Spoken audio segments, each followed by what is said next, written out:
영혼의 쉼터를 찾아주신 분들을 환영하고 축복합니다. 오늘부터 쉬운 성경 출애굽기 말씀을 읽어드리겠습니다. 창세기는 시작의 책임 반면 출애굽기는 구원의 책입니다. 출애굽기의 주제는 창세기 15장 13절과 14절의 말씀으로 그때 여호와께서 아브라함에게 말씀하셨습니다. 잘 알아두어라. 내 자손은 나그네가 되어 낯선 땅에서 떠돌게 될 것이다. 그 땅의 사람들이 내 자손을 종으로 삼고 400년 동안 내 자손을 괴롭힐 것이다. 그러나 내 자손을 종으로 삼은 그 나라에 내가 벌을 주리니 내 자손은 많은 재산을 가지고 그 나라에서 나오게 될 것이다. 이 말씀의 약속의 성취입니다. 제1장은 번성하는 이스라엘 자손과 요셉을 알지 못하는 새 바로의 압제와 남아 살해 사건이 나옵니다. 2장 말씀은 물 위에 띄어진 아기 모세를 바로의 공주가 건져내어 양자로 삼아 애굽의 교육을 받는 내용과 또한 모세가 애굽인을 죽이고 미디안으로 피해 십보라와 결혼하는 내용입니다. 자, 그럼 출애굽기 말씀을 들려드리겠습니다. 제1장 야곱과 함께 가족을 데리고 이집트로 내려간 이스라엘의 아들들의 이름은 르우벤, 시므온, 레위, 유다, 이사갈, 스불론, 베냐민, 단, 납달리, 갓, 아셀입니다. 야곱의 자손은 모두 70명이었습니다. 야곱의 아들 요셉은 이미 이집트에 가 있었습니다. 얼마 후에 요셉과 그의 형제들과 그 시대에 살았던 사람들은 다 죽었습니다. 그러나 이스라엘 백성은 자녀를 많이 낳아 그 수가 크게 늘어났습니다. 그들은 매우 강해졌고 이집트는 그들로 가득 차게 되었습니다. 그때 새 왕이 이집트를 다스리기 시작했습니다. 그 왕은 요셉이 누구인지를 알지 못했습니다. 그 왕이 자기 백성 이집트 사람들에게 말했습니다. 이스라엘 백성이 너무 많아서 그들은 우리보다 강해졌다. 그러니 그들에 대해서 무슨 계획을 세워야 하겠다. 그렇게 하지 않으면 그들의 수가 더 늘어나게 되어 만약 전쟁이라도 일어나면 그들은 우리의 적과 한편이 되어서 우리와 맞서 싸운 후에 이 나라에서 떠날 것이다. 그래서 이집트 사람들은 이스라엘 백성에게 힘든 일을 시켰습니다. 그들은 이스라엘 백성을 다스릴 노예 감독들을 두었습니다. 노예 감독들은 이스라엘 백성에게 강제로 일을 시켜서 파라오를 위해 비돔과 라암세 성을 짓게 했습니다. 그 성은 이집트 사람들이 물건을 쌓아둘 수 있는 창고 성이었습니다. 이집트 사람들은 이스라엘 백성에게 더 힘든 일을 시켰습니다. 그래도 이스라엘 백성의 수는 더 늘어났습니다.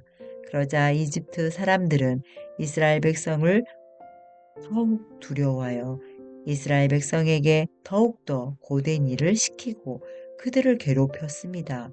이집트 사람들이 이스라엘 백성에게 힘든 노동, 곧 흙 이기기와 벽돌 굽기와 힘겨운 밭일을 시켰기 때문에 이스라엘 백성의 일은 더욱 힘들게 되었습니다.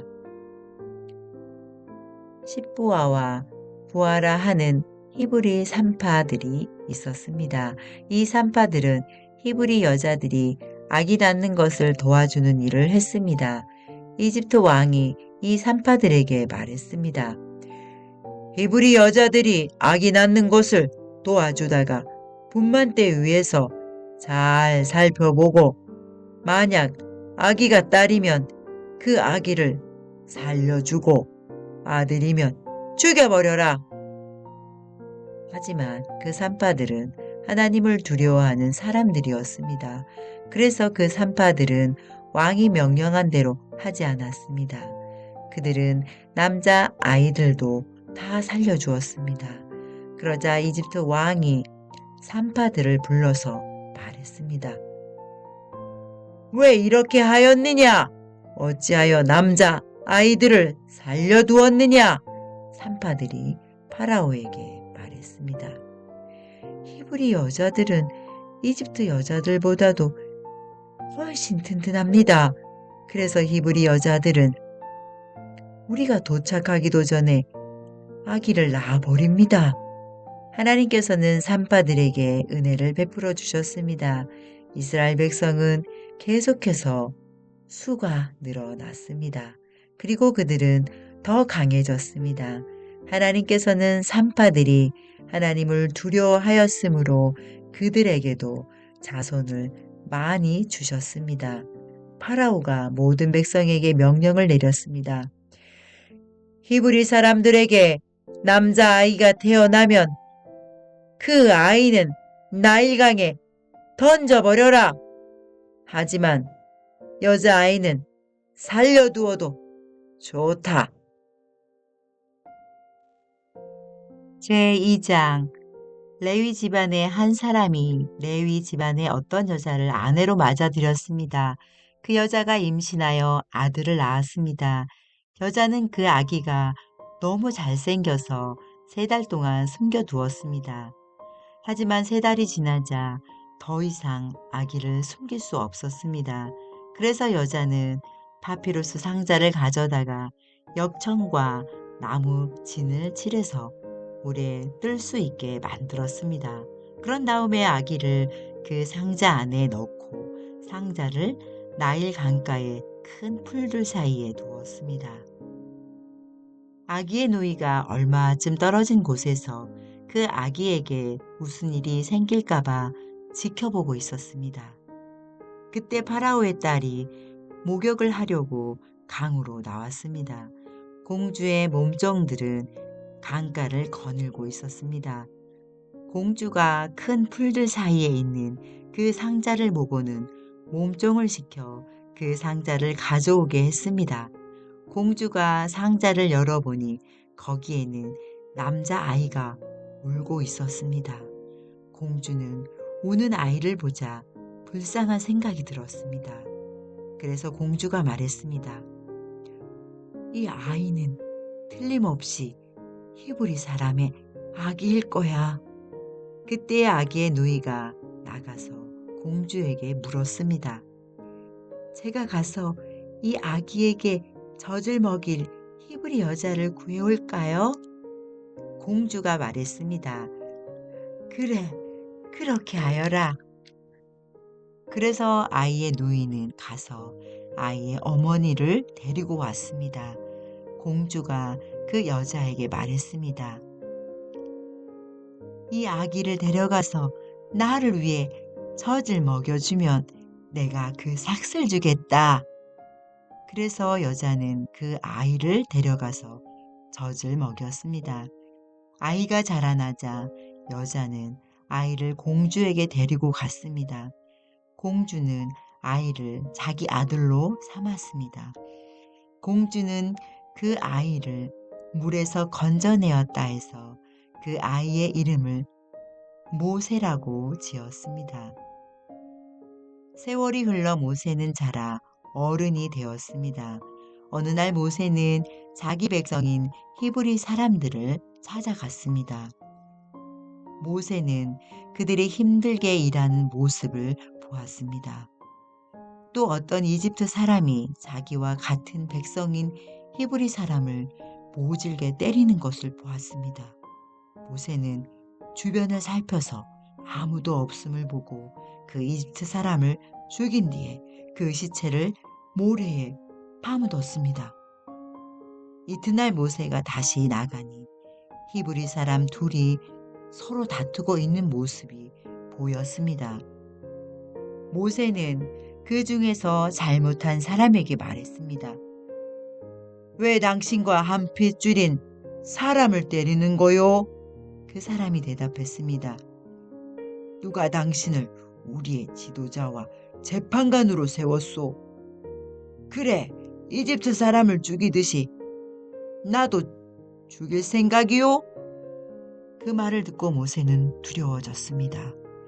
모세는 내가 한 일이 탈로 났구나 하고 생각했습니다. 파라오가 모세의 일을 듣고 모세를 죽이려고 찾았습니다. 그러나 모세는 파라오에게서 달아나 미디안 땅으로 도망가 살았습니다. 하루는 모세가 우물가에 앉아 있었습니다. 미디안에 7달을 둔 제사장이 있었습니다. 그의 딸들이 아버지의 양떼에게 물을 먹이려고 그 우물로 왔습니다. 딸들은 양떼에게 먹일 물을 구유에 채우고 있었습니다. 그런데 어떤 목자들이 와서 여자들을 쫓아냈습니다. 그러자 모세는 여자들을 도와 양떼에게 물을 먹여 주었습니다. 여자들이 아버지 루엘에게 돌아왔습니다. 루엘이 딸들에게 물었습니다. 오늘은 어떻게 이렇게 일찍 돌아왔느냐? 여자들이 대답했습니다. 목자들이 우리를 쫓아냈지만 어떤 이집트 사람이 우리를 지켜주었습니다. 그 사람은 물을 길어서 양떼에게 먹여주기도 했습니다. 루엘이 딸들에게 물었습니다. 그 사람은 어디에 있느냐? 왜 그 사람을 그냥 두고 왔느냐? 그 사람을 불러서 음식을 대접하도록 하여라. 모세는 루엘의 집에서 사는 것을 좋아했습니다. 루엘은 모세와 자기 딸 십보라를 결혼시켰습니다.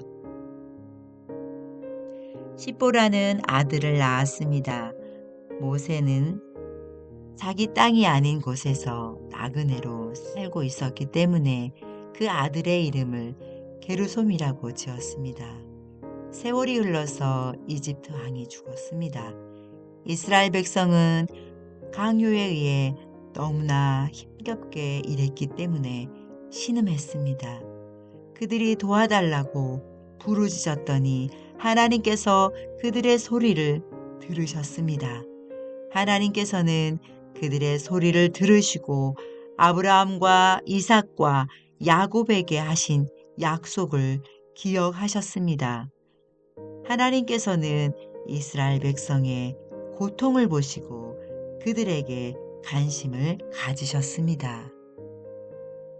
아멘.